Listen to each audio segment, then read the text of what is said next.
Rambo, सुने हम तुम्हारा। अबे वो रैम्बो का बाप है, टर्मिनेटर का चाचा है, रॉकी का दादू है और ब्रूस ली का नाना है। लास्ट एक्शन हीरो वो।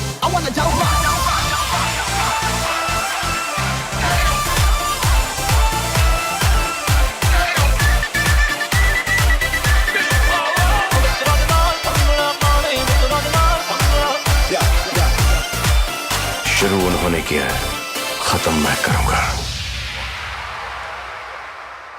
नमस्कार, हमारी इस खास पेशकश में आपका स्वागत है। आपके साथ मैं हूं गीता जोशी। सलमान खान 60 साल के हो गए हैं। उन्हें किस नाम से पुकारा जाए? दबंग कहें, भाईजान कहें, बॉडीगार्ड कहें, वांटेड कहें, टाइगर कहें, बिग बॉस कहें या फिर सिर्फ सलमान खान कहें, क्योंकि चाहे कुछ भी करें, किसी भी भूमिका में वो रहें, उम्र के किसी भी दौर में वो रहें, सलमान तो सलमान ही रहते हैं। बीते करीब 4 दशक से उनका सितारा चमक रहा है। कई बार लगा कि अब और नहीं, अब सलमान नहीं चलेंगे, लेकिन हर बार अपनी नाकामियों को छोड़ सलमान किसी नए शाहकार के साथ सामने आए। उनकी फिल्मी जिंदगी जितनी चर्चा में रही, उनके निजी प्रसंगों की भी उतनी ही चर्चा रही। कभी हिट एंड रन केस, कभी चिंकारा का शिकार, कभी उनकी रहम दिली के किस्से। ये सब किस्से सलमान को एक अलग शख्सियत बनाते हैं। वो बताते हैं कि क्यों लोग इस सितारे में अपना सितारा भी देखते हैं, उससे मोहब्बत करते हैं। वैसे सलमान की जिंदगी में इतने किस्से हैं कि वो हमेशा कम ही पड़ जाते हैं।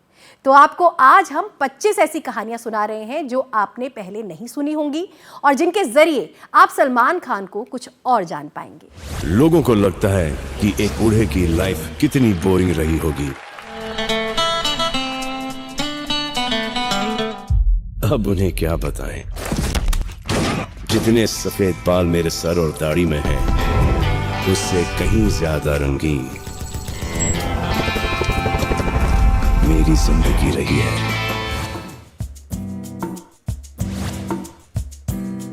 फिल्मी पर्दे पर ही नहीं, कैनवास पर भी सलमान खान ने रंग बिखेरे हैं।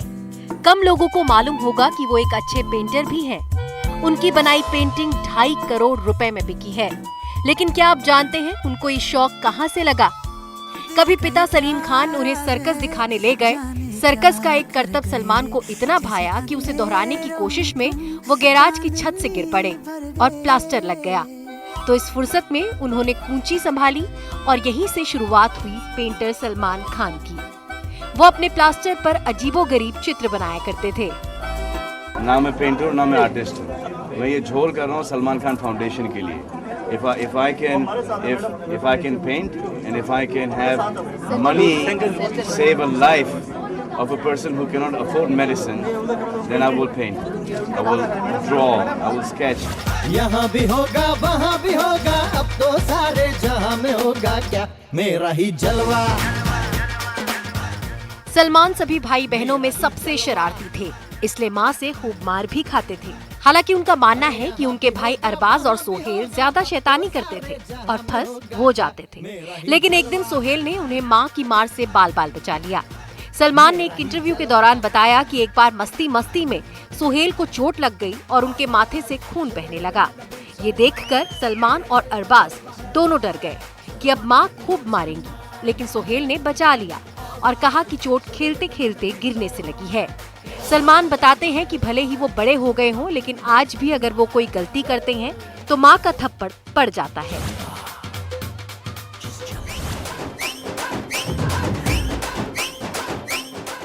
सलमान और उनके भाइयों की शरारत का सिलसिला सिर्फ यहीं तक सीमित नहीं।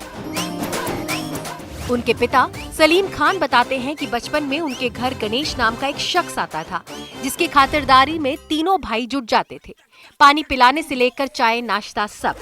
आखिरकार सलीम खान ने पत्नी सलमा से पूछा कि गणेश है कौन, तो पता चला कि ये वो शख्स हैं जो एग्जाम के पेपर इम्तिहान से पहले ही सलमान और उनके भाइयों तक पहुंचा दिया करते थे। मुझ पर एक एहसान करना कि मुझ पर कोई एहसान न करना।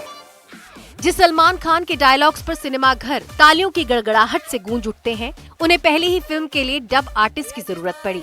फिल्म थी 1988 में रिलीज हुई बीवी हो तो ऐसी। फिल्म में सलमान लीड रोल में नहीं थे, बावजूद इसके निर्देशक जेके बिहारी को लगा कि उनके रोल के लिए सलमान की पतली आवाज फिट नहीं बैठती, इसलिए दूसरे आर्टिस्ट को डबिंग के लिए बुलाया गया।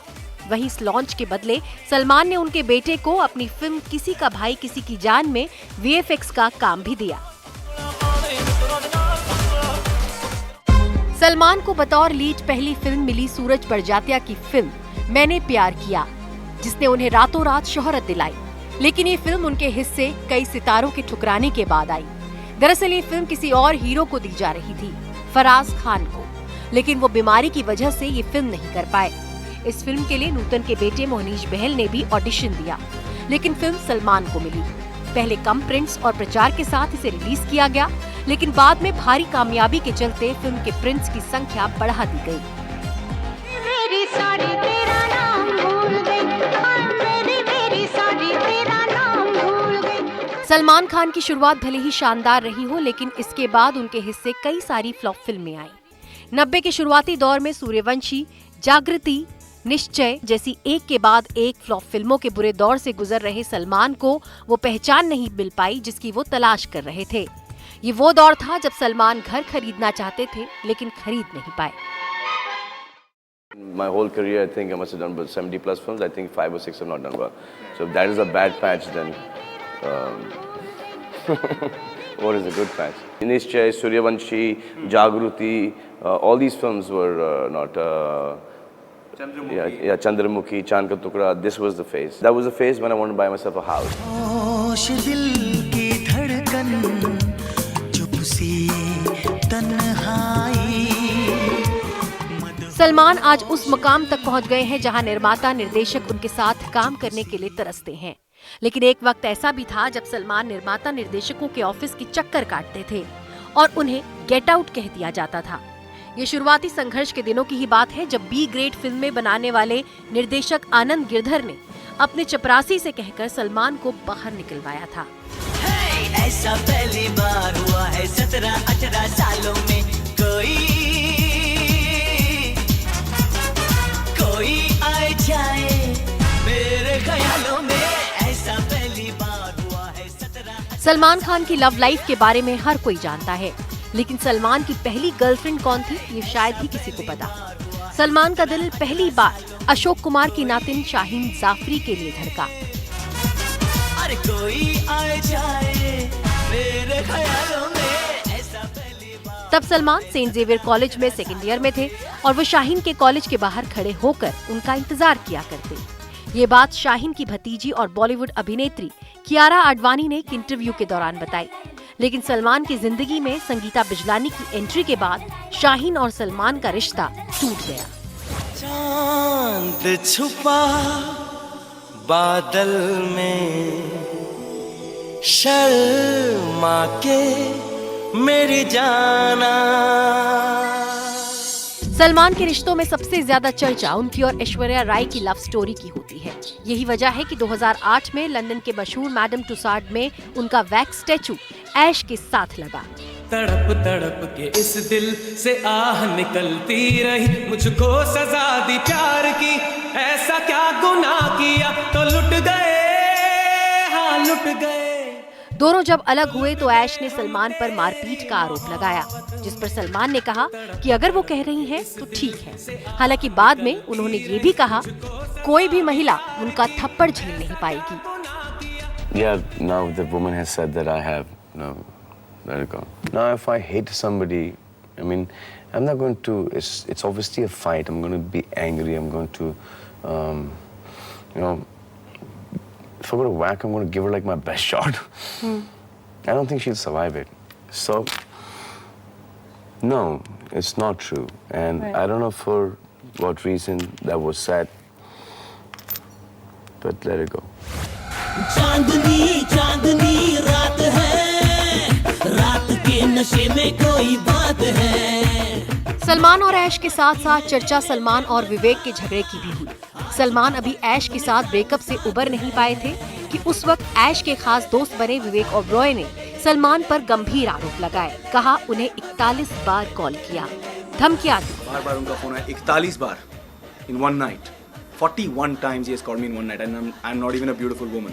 जब उन्होंने इस तरह से गंदी बातें करने लगी, मैंने कहा सलमान ना होना। हालांकि सलमान ने कबूला कि उन्होंने विवेक को एक बार कॉल किया था और उस एक कॉल में भी उन्हें बोलने का मौका नहीं दिया गया। इस पूरे वाक्य के बाद विवेक ने कई बार सलमान से माफी मांगी, लेकिन सलमान ने उन्हें नौटंकी करार देते हुए आज तक माफ नहीं किया। उनके लिए विवेक लिटिल विवेक है। To me, he's little Vivek. I did make one call, and I didn't get a chance to speak. That was it. एक ऐसा भी समय आया जब सलमान खान ने शाहरुख खान पर गोली चला दी। ये करण अर्जुन के सेट पर हुआ। सब लोग डर गए, कई लोग वहां से भाग निकले, लेकिन तब तक किसी को पता नहीं था कि सलमान और शाहरुख नाटक कर रहे थे। लेकिन इस नाटक में एक और नाटक हो गया। गोली के बाद गिरने का नाटक कर रहे शाहरुख इतने थके हुए थे कि उन्हें वहीं नींद आ गई।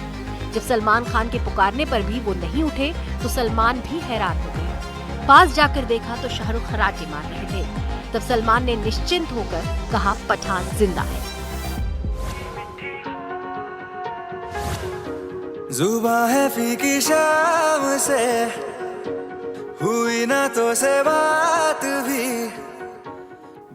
सलमान कटरीना का रिश्ता किसी से छुपा नहीं। बॉलीवुड में सलमान को कैट का गॉडफादर भी कहा जाता है। कटरीना का करियर संवारने में सलमान का जितना योगदान है, सलमान मानते हैं उनका करियर डुबोने में कटरीना का हाथ रहा। दरअसल सलमान ने एनडीटीवी को दिए इंटरव्यू में कहा कि युवराज, वीर और लंदन ड्रीम्स जैसी फ्लॉप फिल्में उन्होंने कटरीना के ही कहने पर की थी, लेकिन ये सभी फिल्में फ्लॉप रही। हालांकि एक था टाइगर में दोनों साथ दिखे और ये पूरी सीरीज हिट रही। Katrina asked me to work with Vipul Shah, London Dreams. The film did okay. It was was appreciated, but box office wise, it was not like, huge hit. Then she recommended Mr. Anil Sharma to do Veer. Now Veer was a nice film, but it did not do. Then after that, she recommended me to do Ek Tha Tiger with Kabir Khan. Now I'm thinking, what the hell? ये मुझे डुबाने के पीछे तो नहीं पड़ी गई।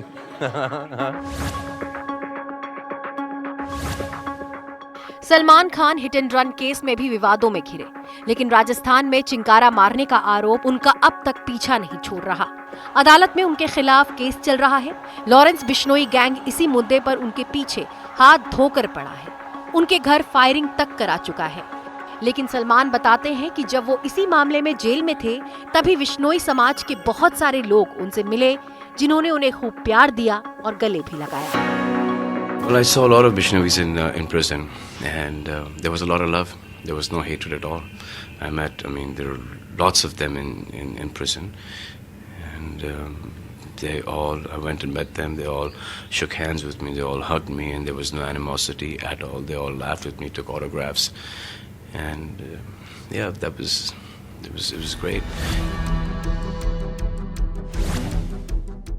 Jail से निकलने के बाद भी जेल के अनुभव को सलमान भूल नहीं पाए। वो याद करते हैं कि जेल का माहौल बेहद खराब था और कैदियों के हालात जानवरों से बदतर थे। इतना ही नहीं, ये जानकर वो हैरान थे कि बिना किसी सजा के कई सालों से लोग जेल में बंद हैं। इसी के चलते साल 2012 में सलमान ने उत्तर प्रदेश की 63 जेलों से 400 कैदियों को 40 लाख रुपए देकर छुड़वाया था। इन कैदियों की सजा पूरी हो चुकी थी, लेकिन कानूनी जुर्माना भर न पाने के चलते वो जेल में बंद थे। The jailers, everybody, the staff in the police in the jail are really nice, but there's no infrastructure there. Literally, they're भैंस से बदतर जिंदगी है उनकी. They're humans.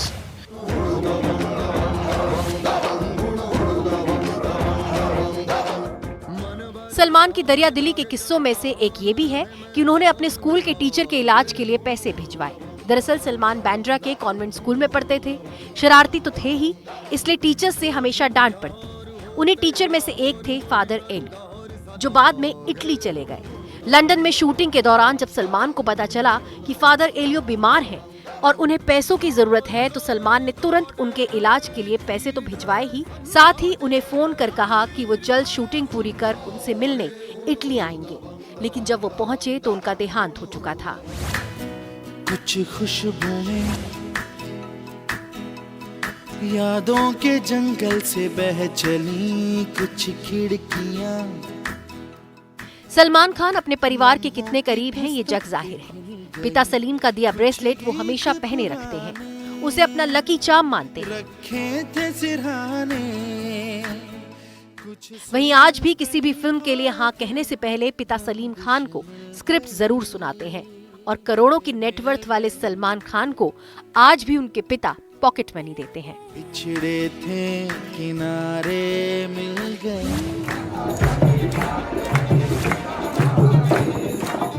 सलमान को आपने धूमधाम से गणेश उत्सव मनाते हुए देखा होगा। उनकी मां सलमा हिंदू है तो वो मां के साथ अमूमन मंदिरों में भी जाते हैं। लेकिन साल 2007 में मुंबई के सिद्धि विनायक मंदिर में दर्शन करने पहुंचे सलमान के खिलाफ फतवा जारी हो गया था। वहीं इसी साल मार्च में फिल्म सिकंदर के प्रचार के दौरान राम मंदिर थीम पर पहनी लग्जरी घड़ी को लेकर भी सलमान को आलोचनाओं का सामना करना पड़ा था। Fatwa actually means opinion. You know, nobody can give an opinion onto anybody else. It is your own opinion on yourself. You can form an opinion that ये गलत है, ये नहीं करना चाहिए था मुझे, on yourself. And in their opinion, it is wrong. In my opinion, it is me. That's what it is.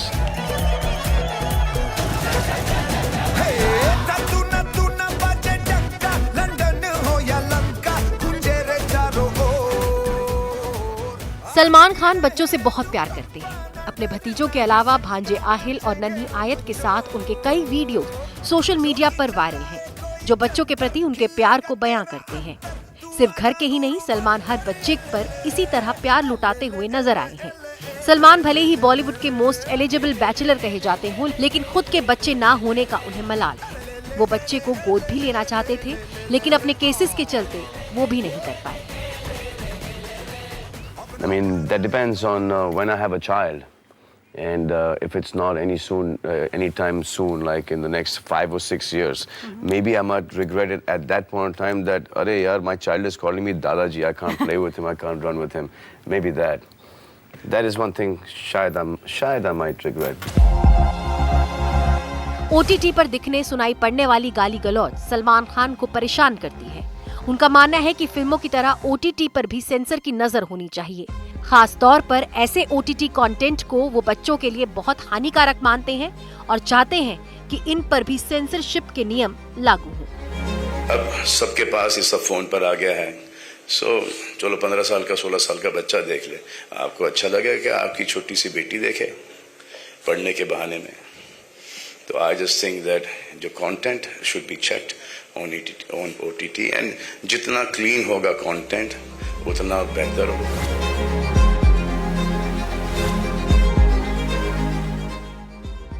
जहां बॉलीवुड के दिग्गज सितारे ब्रांड एंडोर्समेंट को लेकर हमेशा से विवादों में घिरते आए हैं, वहीं सलमान इससे कोसों दूर रहे हैं और वजह है उसी ब्रांड को एंडोर्स करना जिसको वो इस्तेमाल करते हैं। इतना ही नहीं, सलमान ब्रांड्स के क्वालिटी चेक का भी ध्यान रखते हैं। उन्हें जो खामियां नजर आती हैं वो सुधार के बाद ही उसे प्रमोट करते हैं। वेटे पहनता हूँ, वो अच्छे जूते बना रहे मैं पहनता हूँ। डॉलर बनियान, they listen to me and you know they've changed their styles and stuff like that. Bollywood गायिका पलक मुछल और गायक और कंपोजर मिथुन की शादी को 3 साल हो गए हैं, लेकिन पलक को बेटी की तरह मानने वाले सलमान खान की हामी के बाद ही शादी हुई थी। दरअसल पलक की मां ने एक इंटरव्यू में बताया था कि सलमान ने उनसे कहा कि वो पलक के लिए खुद रिश्ता ढूंढेंगे, लेकिन जब मिथुन के घर वाले शादी का रिश्ता लेकर पहुंचे तो पलक के घर वालों ने तो हाँ कर दी, लेकिन पलक ने सलमान की हामी के बाद ही इस रिश्ते के लिए हाँ की। हालांकि सलमान शादी में पिता सलीम खान की बीमारी की वजह से शामिल नहीं हो पाए, लेकिन उनका पूरा स्टाफ शादी में मौजूद था।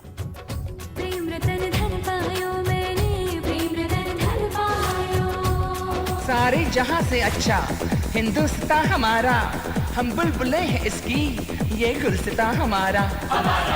ईस्ट और west India is the best, east और west India is the best.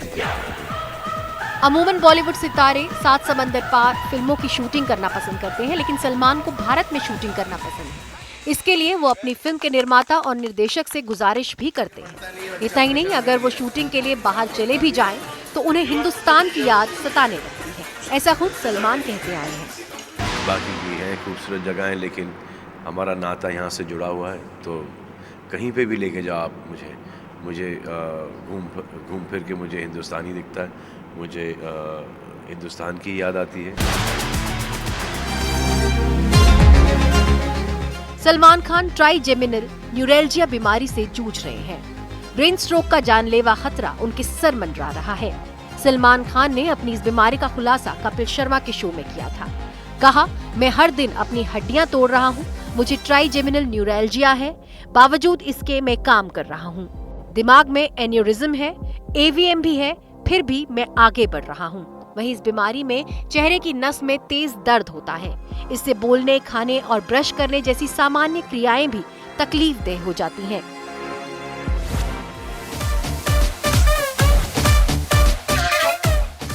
तीन दशक से लंबे करियर में सलमान ने 85 फिल्में की, जिसमें से कई ब्लॉकबस्टर भी रहे। लेकिन सलमान को अपने अभिनय के लिए आज तक नेशनल अवार्ड नहीं मिला। 2 फिल्म फेयर अवार्ड मिले, मैंने प्यार किया के लिए बेस्ट डेब्यू और कुछ कुछ होता के लिए बेस्ट सपोर्टिंग एक्टर। हालांकि सलमान कहते हैं कि जनता का प्यार ही उनके लिए नेशनल अवार्ड है। I get my award and the reward from you guys who watch the movie. I don't need to be nominated for, and I've kept on mentioning this, that don't nominate me. मेरे अपने अंधेरे हैं, मेरे अपने पिटारे हैं, आजाद बाशिंदा हूँ, मैं अपने रब का बंदा हूँ, मैं हूँ दबंग दबंग दबंग दबंग, मैं हूँ दबंग दबंग दबंग दबंग। सलमान खान की नेटवर्थ 3000 करोड़ रुपए से ज्यादा है। हाल ही में उनकी real estate company Salman Khan ventures ने तेलंगाना में 10,000 करोड़ रुपए के इन्वेस्टमेंट से एक खास टाउनशिप और एक फिल्म और टेलीविजन स्टूडियो बनाने का ऐलान किया है। इस 3000 नेटवर्थ में ज्यादा हिस्सा उनकी production company Salman Khan films और ब्रांड एंडोर्समेंट का है। सलमान बिग बॉस होस्ट करने के लिए भी मोटी रकम वसूलते हैं।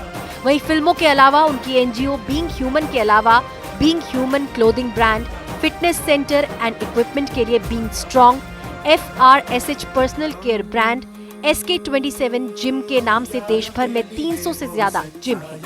वहीं गैलेक्सी अपार्टमेंट में उनके घर की कीमत करीब 150 करोड़ रुपए आंकी गई है और उनके पनवेल और गोरोई फार्म हाउस की कीमत 180 करोड़ के करीब है। लोगों को लगता है कि एक बूढ़े की लाइफ कितनी बोरिंग रही होगी।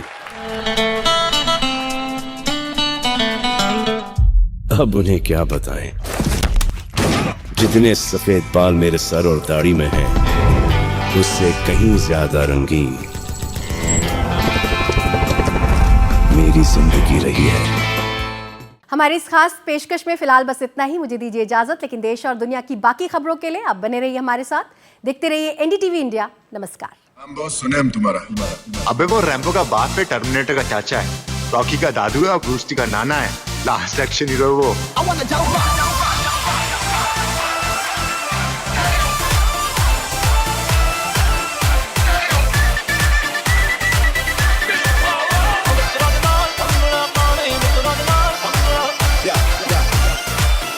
शुरू उन्होंने किया है, खत्म मैं करूंगा।